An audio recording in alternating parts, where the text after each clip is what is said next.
사랑하는 성도 여러분, 그리고 진리를 찾는 모든 분들께 주님의 이름으로 문안드립니다. 오늘 이 귀한 말씀을 듣기 전에 하나님의 은혜를 더 널리 전하는 마음으로 이 영상을 주변에 공유하고 구독을 눌러주시면 감사하겠습니다. 여러분의 작은 실천이 누군가에게는 큰 위로와 희망이 될 수 있습니다. 주님의 이름으로 여러분 모두를 축복합니다. 우리가 마지막 숨을 거두는 순간 우리의 영혼에는 과연 무슨 일이 일어날까요? 이 질문은 수세기 동안 인류의 마음을 사로잡아온 깊고도 근원적인 물음입니다. 고요한 밤, 홀로 침묵 속에 잠겨 이 삶의 장막 저편에는 과연 무엇이 있을지, 죽음이 정말 모든 것의 끝인지, 아니면 더 위대하고 영원한 무언가의 시작일 뿐인지 깊이 생각해 보신 적이 있으신가요? 오늘은 성경에 근거하여 가장 심오하고도 중요한 질문 중 하나인 죽음 이후 영혼은 이 땅에 얼마나 머무는가에 대해 함께 탐구해 보고자 합니다. 이것은 단순한 호기심의 문제가 아닙니다. 우리 삶의 목적과 의미, 그리고 이 땅에서의 시간이 끝났을 때 우리를 기다리는 것이 무엇인지에 대한 중대한 질문입니다. 장례식에 참석하여 차갑게 식어버린 육신이 담긴 관 옆에 서서 이 사람의 영혼은 지금 어디에 있을까? 라고 자문해 본 경험이 있으신가요? 그들이 우리를 지켜보고 있을까요? 우리의 눈물을 보고 함께 나눈 추억들을 듣고 그들을 위해 드리는 기도를 느낄 수 있을까요? 아니면 이미 우리가 인지할 수 없는 새로운 차원으로 떠났을까요? 살아계신 하나님의 말씀인 성경은 우리에게 위로와 동시에 도전을 주는 해답을 제공합니다. 오늘 우리는 함께 그 해답을 찾아 떠나려 합니다. 성경이 영혼과 죽음, 그리고 사후 세계에 대해 무엇이라 말하는지 자세히 살펴볼 것입니다. 영혼은 죽음 이후 일정 기간 동안 지상에 머무는가? 육신을 떠나 주와 함께 거한다는 것은 무슨 의미인가? 그리고 이 모든 과정에서 심판은 어떤 역할을 하는지 같은 질문들을 다룰 것입니다. 하지만 이것은 단순히 학문적인 연구나 신학적인 토론이 아님을 먼저 말씀드리고 싶습니다. 이것은 지극히 개인적인 문제입니다. 죽음은 부유하거나 가난하거나 젊거나 늙거나 그 누구도 차별하지 않기에 이 진리는 우리 모두의 삶에 맞닿아 있습니다. 하지만 여기에 기쁜 소식이 있습니다. 그리스도를 믿는 자들에게 죽음은 이야기의 끝이 아니라는 사실입니다. 그러니 오늘 이 여정에 여러분을 초대합니다. 성경을 펴고 마음을 열어 죽음 이후 영혼에 일어나는 일의 신비를 함께 파헤쳐 봅시다. 이야기가 끝날 무렵 여러분이 단순히 답을 얻는 것을 넘어 삶 속에서 더 깊은 평안과 목적을 발견하게 되기를 소망합니다. 영혼을 이해하고 성경이 우리의 영혼에 대해 가르치는 바를 깨달을 때 오늘을 살아가는 우리의 모든 것이 변화될 것이기 때문입니다. 이제 함께 깊이 들어가 보겠습니다. 제1부, 성경이 말하는 죽음에 의해 영혼이 죽음 이후 어떻게 되는지 이해하기 위해서는 먼저 성경이 죽음 그 자체에 대해 무엇이라고 말하는지, 그리고 영혼의 정확한 의미는 무엇인지에 대한 기초를 다져야 합니다. 성경에 따르면 죽음이란 무엇일까요? 창세기 2장 7절에서 우리는 인류 생명의 기원을 봅니다. 여호와 하나님이 땅의 흙으로 사람을 지으시고 생기를 그 코에 불어넣으시니 사람이 생명이 되니라. 여기서 우리는 중요한 사실을 발견합니다. 하나님께서 그의 영, 즉 생기를 불어넣으시기 전까지 인간의 생명은 시작되지 않았다는 것입니다. 이는 생명이란 단순한 육체적 존재를 넘어 깊이 영적인 것임을 말해줍니다.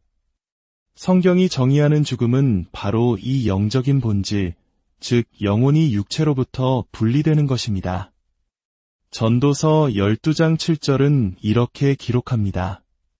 흙은 여전히 땅으로 돌아가고 영은 그것을 주신 하나님께로 돌아가기 전에 기억하라. 우리가 죽을 때 우리의 육신은 썩어 흙으로 돌아가지만 우리의 영원한 부분인 영혼은 계속해서 존재합니다. 성경에서는 종종 이 분리를 잠든다라고 표현합니다. 예수님께서도 요한복음 11장 11절에서 나사로가 죽었을 때 이 표현을 사용하셨습니다. 우리 친구 나사로가 잠들었도다. 그러나 내가 깨우러 가노라. 육신의 기능은 멈추지만 영혼은 우리가 생각하는 방식의 잠을 자는 것이 아닙니다. 영혼은 여전히 살아있고 활동적인 상태로 남아있습니다. 그렇다면 영혼이란 정확히 무엇일까요? 성경에 따르면 영혼은 당신의 영원한 부분이며 진정한 나 자신입니다. 마태복음 10장 28절에서 예수님은 말씀하십니다. 몸은 죽여도 영혼은 능히 죽이지 못하는 자들을 두려워하지 말고 오직 몸과 영혼을 능히 지옥에 멸하실 수 있는 이를 두려워하라. 이 구절은 영혼이 육체와는 별개이며 육체가 죽을 때 소멸하지 않는다는 것을 명확히 합니다. 당신의 영혼은 당신의 생각, 감정, 의지, 그리고 하나님과의 관계를 담고 있습니다.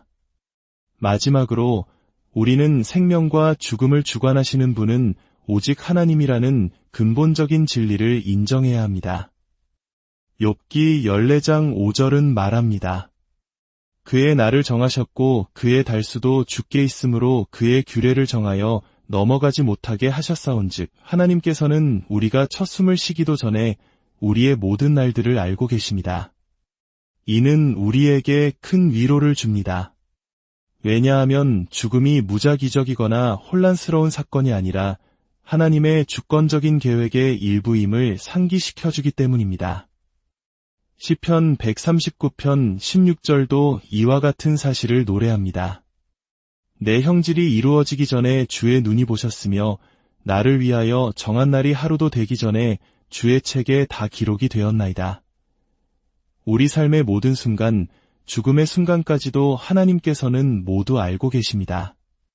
제2부, 죽음 직후에 일어나는 일이제 기초를 다졌으니 죽음 직후에 무슨 일이 일어나는지 탐구해 보겠습니다. 성경은 영혼이 육체를 떠날 때 발생하는 전환에 대한 몇몇 장면들을 보여줍니다. 이 구절들은 우리의 가장 큰 질문에 대한 심오한 의미와 통찰력을 제공합니다. 죽음의 순간, 무슨 일이 일어날까요? 성경은 우리가 죽을 때 일어나는 일에 대해 생생한 그림을 그립니다. 가장 명확한 예 중 하나는 누가복음 23장 43절에서 예수님께서 십자가 위에 회개한 강도에게 하신 말씀입니다. 내가 진실로 내게 이르노니 오늘 내가 나와 함께 낙원에 있으리라. 이 한 구절은 많은 것을 드러냅니다. 첫째, 지체함이 없다는 것입니다. 예수님은 언젠가 나와 함께 낙원에 있을 것이라고 말씀하지 않으셨습니다. 오늘이라고 말씀하셨습니다. 이는 믿는 자들에게는 우리가 이 땅의 육신을 떠나는 바로 그 순간, 즉시 주님의 임재 안으로 인도된다는 것을 의미합니다. 전도서 12장 7절은 이를 확증합니다. 영은 그것을 주신 하나님께로 돌아가기 전에 기억하라. 그리스도인에게 이것은 아름답고 위로가 되는 진리입니다. 이 땅을 방황하거나 기다리는 시간은 없습니다.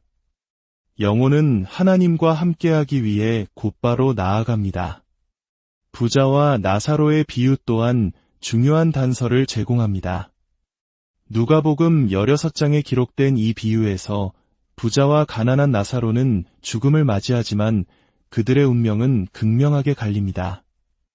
나사로는 천사들에게 이끌려 위로와 안식의 장소인 아브라함의 품에 안겼지만 부자는 음부의 고통 속에서 자신을 발견합니다. 여기서 놀라운 점은 모든 것이 얼마나 즉각적으로 일어났는가 하는 점입니다. 부자도 나사로도 지상에 머물지 않았습니다. 그들의 영혼은 각각의 목적지로 곧장 향했습니다. 부자는 고통 속에서도 자신의 주변 환경을 완전히 인지하고 있었고 지상에서의 삶을 기억할 수 있었습니다. 이 비유는 사후 세계를 엿보게 할 뿐만 아니라 영혼이 죽음 이후 지상에 머무는 중간 상태가 없다는 개념을 강화합니다. 그렇다면 그 다음은 무엇일까요? 의인에게는 낙원이 있습니다. 이는 하나님의 임재 안에서 평화와 안식을 누리는 곳입니다. 반면 불의한 자에게는 음부가 있습니다. 이는 하나님으로부터 분리되어 고통받는 곳입니다. 구약 성경에서는 종종 죽은 자들의 영역을 스올이라는 단어로 묘사하지만 신약 성경은 영혼의 즉각적인 상태에 대해 더 큰 명확성을 제공합니다. 제3부, 영혼은 과연 지상에 머무는가?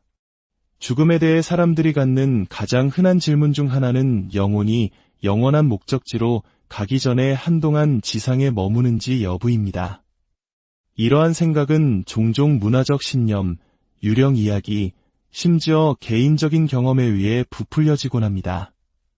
특히 조상신을 섬기고 제사를 지내며 이 땅에 남은 원혼에 대한 이야기가 익숙한 우리 문화권에서는 더욱 그럴 수 있습니다.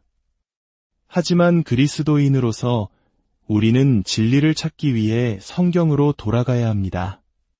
성경이 이 문제에 대해 무엇이라고 말하는지 살펴보겠습니다. 문화적 관점과는 달리 성경은 영혼이 죽음 이후에 지상에 머문다는 생각을 지지하지 않습니다.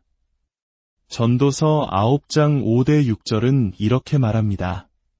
살아있는 자들은 죽을 줄을 알되 죽은 자들은 아무것도 모르며 그들이 다시는 상을 받지 못하는 것은 그들의 이름이 잊어버린 바 됨이니라. 그들의 사랑과 미움과 시기도 없어진 지 오래이니 해 아래에서 행하는 모든 일 가운데서 그들에게 돌아갈 몫은 영원히 없느니라. 이 구절은 죽은 자들이 지상의 사건에 계속 관여한다는 생각을 정면으로 반박합니다. 영혼이 육체를 떠나면 지상에서의 관여는 끝난다는 것을 분명히 합니다. 마찬가지로 히브리서 9장 27절은 우리에게 말합니다. 한번 죽는 것은 사람에게 정해진 것이요 그 후에는 심판이 있으리니. 이 구절은 죽음 이후 영혼이 지상에 머물거나 방황하는 대신 심판을 받기 위해 나아간다는 것을 확증합니다. 그렇다면 성경에 나오는 마치 영혼이 나타난 것처럼 보이는 몇몇 사건들은 어떻게 이해해야 할까요? 사무엘이 사울 왕에게 나타난 사건은 가장 논쟁적인 부분 중 하나입니다. 절망에 빠진 사울 왕은 신접한 여인을 찾아가 선지자 사무엘의 영을 불러냅니다. 놀랍게도 사무엘이 실제로 나타나 하나님의 메시지를 전합니다. 하지만 이 사건은 매우 예외적인 경우이며 영혼이 일상적으로 지상에 머문다는 것을 지지하지 않습니다. 대부분의 신학자들은 하나님께서 사울의 불순종에 대한 심판으로서 이 특별한 사건을 허락하셨다고 동의합니다. 이는 영혼이 자신의 의지로 지상에 남은 예가 아니라 하나님의 특별한 개입 행위였습니다. 예수님께서 물 위를 걸으실 때 제자들은 유령을 보았다며 두려워했습니다. 그러나 그들의 두려움은 현실이 아닌 미신에 근거한 것이었습니다. 예수님은 즉시 그들을 안심시키셨습니다. 이 순간은 제자들의 문화적 두려움과 가정을 보여줄 뿐 방황하는 영혼의 존재를 확인시켜주지는 않습니다. 변화산 사건에서 모세와 엘리야가 예수님과 함께 나타났습니다. 이것이 영혼이 머무는 예처럼 보일 수 있지만 그렇지 않습니다. 모세와 엘리야는 영원한 왕국을 예표하는 영광스러운 하늘의 상태로 나타났습니다. 그들은 지상에 머물고 있었던 것이 아니라 그리스도의 신성한 사명을 확인하기 위한 특별한 목적으로 보내졌습니다. 만약 우리가 설명할 수 없는 기이한 현상을 마주한다면 성경은 그것을 떠도는 인간의 영혼이 아닌 다른 영적 실체로 보도록 안내합니다. 에베소서 6장 12절은 우리에게 상기시킵니다. 우리의 씨름은 혈과 육을 상대하는 것이 아니요 통치자들과 권세들과 이 어둠의 세상 주관자들과 하늘에 있는 악의 영들을 상대함이라. 즉 일부 사람들이 유령으로 해석하는 것은 실제로는 악마적이거나 천사적인 영적 세력일 수 있습니다. 성경은 인간의 영혼이 죽음 이후 지상에 남는다는 개념을 지지하지 않습니다. 제4부, 영혼의 심판 죽음 이후 영혼의 여정에서 가장 중추적인 순간 중 하나는 바로 심판입니다. 성경은 두 가지 뚜렷한 심판에 대해 말합니다. 죽음과 동시에 일어나는 즉각적인 심판, 그리고 시대의 끝에 있을 최후의 심판입니다. 죽음 직후 우리의 영혼은 우리가 살아온 삶과 믿음에 근거하여 즉시 심판을 받습니다. 히브리서 9장 27절은 한 번 죽는 것은 사람에게 정해진 것이요 그 후에는 심판이 있으리니 라고 명확하게 말합니다. 믿는 자들에게 이 심판은 정죄를 위한 것이 아니라 하나님의 임재 안으로 들어가는 것입니다. 고린도후서 5장 8절에서 바울은 우리가 담대하여 원하는 바는 차라리 몸을 떠나 주와 함께 있는 그것이라고 기록합니다. 그리스도를 믿는 자들에게 육신을 떠난다는 것은 주님과 함께 거하는 것을 의미합니다. 그러나 하나님을 거부한 자들에게 즉각적인 심판은 그분과의 분리를 의미합니다. 부자와 나사로의 비유는 이 현실을 냉철하게 보여줍니다. 나사로는 아브라함의 품에서 위로를 받는 동안 부자는 음부에서 고통받는 자신을 발견합니다. 성경은 또한 영혼이 최종적인 부활과 심판 전에 임시적인 상태에 존재한다고 가르칩니다. 이 상태는 천국과 지옥이라는 영원한 목적지와는 구별됩니다. 믿는 자들에게는 낙원이 있습니다. 이곳은 하나님의 임재 안에서 안식과 기쁨을 누리는 곳입니다. 믿지 않는 자들에게는 음부가 있습니다. 이곳은 최후의 심판을 기다리는 영혼들을 위한 임시 구금 장소로 묘사됩니다. 그리고 최후의 심판, 즉 백보좌 심판이 있습니다. 요한계시록 20장에 묘사된 이 심판에서 의인이든 불의한 자든 모든 영혼이 부활하여 그들의 행위에 따라 심판을 받게 될 것입니다. 믿는 자들에게 이 심판은 정죄가 아닌 상급을 받는 시간입니다. 그러나 믿지 않는 자들에게 백보자 심판은 하나님과의 영원한 분리를 의미합니다. 요한계시록 20장 15절은 누구든지 생명책에 기록되지 못한 자는 불못에 던져지더라고 말합니다. 하나님의 심판은 결코 자의적이거나 잔인하지 않다는 것을 기억하는 것이 중요합니다. 그분은 정의와 자비의 하나님이시며 모든 사람에게 그분을 선택할 기회를 주십니다. 요한복음 3장 16절은 우리에게 주어진 소망을 상기시킵니다. 하나님이 세상을 이처럼 사랑하사 독생자를 주셨으니 이는 그를 믿는 자마다 멸망하지 않고 영생을 얻게 하려 하심이라. 제5부 부활과 영원한 운명. 우리가 이 주제를 더 깊이 파고들수록 우리는 성경의 가장 심오한 약속 중 하나인 죽은 자의 부활과 영원한 심판에 도달하게 됩니다. 이 사건들은 인류를 위한 하나님의 구속 계획의 정점을 이루며 모든 영혼의 궁극적인 운명을 명확하게 보여줍니다. 그리스도교의 핵심 교리 중 하나는 예수 그리스도의 재림입니다. 성경은 예수님께서 고난받는 종이 아니라 승리하는 왕이자 심판주로 다시 오실 것이라고 말합니다. 데살로니가전서 4장은 주님께서 호령과 천사장의 소리와 하나님의 나팔 소리로 친히 하늘로부터 강림하실 때 그리스도 안에서 죽은 자들이 먼저 일어나고 살아남은 자들도 그들과 함께 구름 속으로 끌어올려져 공중에서 주를 영접하게 될 것이라고 약속합니다. 성경은 의인과 불의한 자 모두 부활할 것이라고 가르칩니다. 요한복음 5장에서 예수님은 선한 일을 행한 자는 생명의 부활로, 악한 일을 행한 자는 심판의 부활로 나오리라고 선언하십니다. 믿는 자들의 부활한 몸은 이 땅의 연약함과 한계를 벗어버리고 변형되고 영화롭게 될 것입니다. 고린도전서 15장은 썩을 것이 썩지 아니할 것을 입고 욕된 것이 영광스러운 것으로 약한 것이 강한 것으로 육의 몸이 신령한 몸으로 다시 살아난다고 설명합니다. 이 약속은 엄청난 희망을 줍니다. 이 생에서 어떤 고통을 겪었든 우리의 부활한 몸은 하나님의 임재 안에서 살기에 적합한 완벽하고 영원한 몸이 될 것입니다. 최후의 심판 이후에는 두 가지 영원한 목적지가 있습니다. 믿는 자들을 위한 새 하늘과 새 땅, 그리고 그리스도를 거부한 자들을 위한 불못입니다.